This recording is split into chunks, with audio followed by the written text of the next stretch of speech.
Barry Bryson here. Thank you for joining me for another 5 good minutes with the Word. We're in the book of Ecclesiastes, and we're going to read chapter 10, verses 1 through 15. Chapter 10 is a proverbial section, most of it in verse, in which he is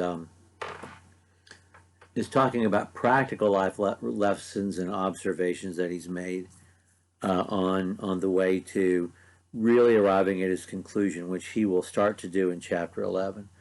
It's enigmatic, many of these verses, and hard to translate. But we'll do our best. Let's read chapter 10. We're going to try to get about halfway through, a little bit more than halfway through, and read through verse 15 today. I guess that's 3/4 of the way through. Dead flies make the perfumer's ointment give off a stench, so a little folly outweighs wisdom and honor. A wise man's heart inclines him to the right, but a fool's heart to the left. Even when the fool walks on the road, he lacks sense, and he says to everyone that he is a fool. The anger of the ruler rises against, if the anger of the ruler rises against you, do not leave your place, for calmness will lay great offenses to rest. There is an evil that I have seen under the sun, as it were an error proceeding from the ruler. Folly is set in many high places, and the rich sit in a low place. I've seen slaves on horses and princes walking on the ground, like slaves. He who digs a pit will fall into it, and a serpent will bite him who breaks through a wall. He who quarries stone is hurt by them, and he who splits logs is endangered by them. If the iron is blunt and one does not sharpen the edge, he must use more strength, but wisdom helps one to succeed. If the serpent bites before it is charmed, there is no advantage to the charmer. The words of the wise man's mouth will win him favor, but the lips of a fool consumes him. The beginning of the words of his mouth is foolishness, and the end of his talk is evil madness. A fool multiplies words, though no man knows what is to be, and who can tell him what will be after him? The toil of a fool wearies him, for he does not know the way to the city. Well, I think the general truths he's communicating are clear. Last time, at the end of chapter 9, he really communicates the same truth that in the New Testament is communicated by the phrase, a little leaven leavens the whole lump of dough, that a small but active agent can transform its host, whether that host be a family or a community or a nation. And Jesus uses that image positively, Paul uses it negatively, and it was used negatively at the end of chapter 9. And he's giving us an example in verse form in chapter 10.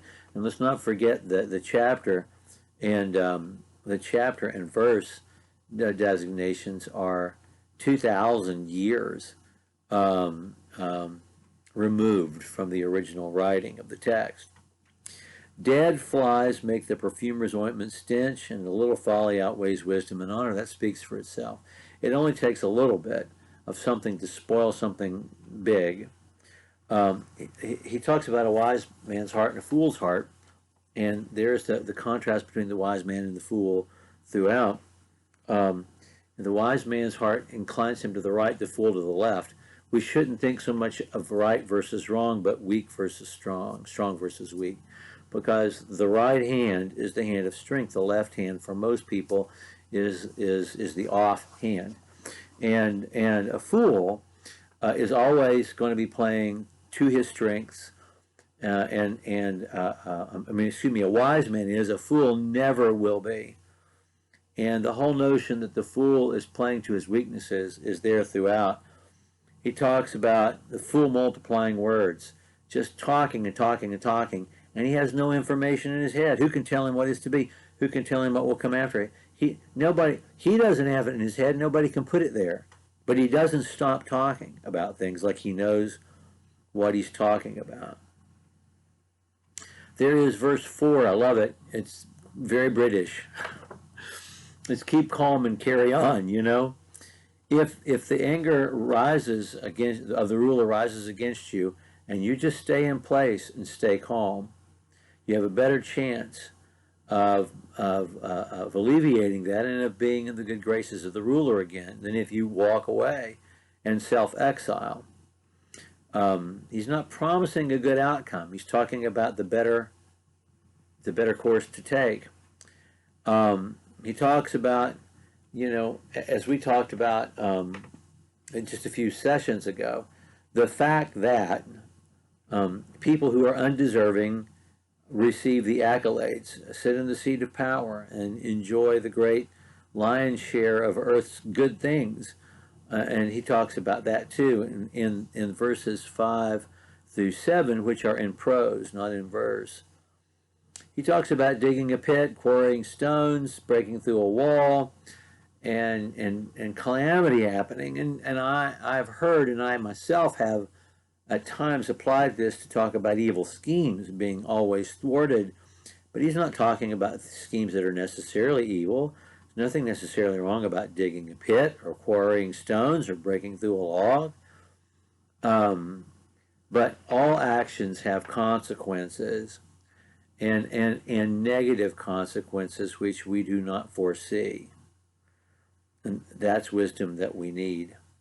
He talks about iron being blunt. It's almost like he's saying a broken clock is right twice a day, at least if it's an analog clock. Well, even if it's a digital clock where you can always see the time and it's stuck on one time. And the thing that sharpens us so that our efforts come easier and we work smarter, it's wisdom. It's wisdom. And he associates wisdom with clarity and brevity of thought and communication. And I think that's important too. The longer it takes you, me, to make our argument, the less likely that argument is to be true. I mean, that's just the case. I mean, the essential truths. That's not only the spiritual truth, but the way the world is organized. Those overarching equations are simple, and you can put them in a frame. But when we're in the wrong, it takes a lot more words to convince people that we're in the right, and that's an enormous lesson too. Clarity of thought, brevity of communication when you're trying to communicate truth, which the Bible itself practices on every page.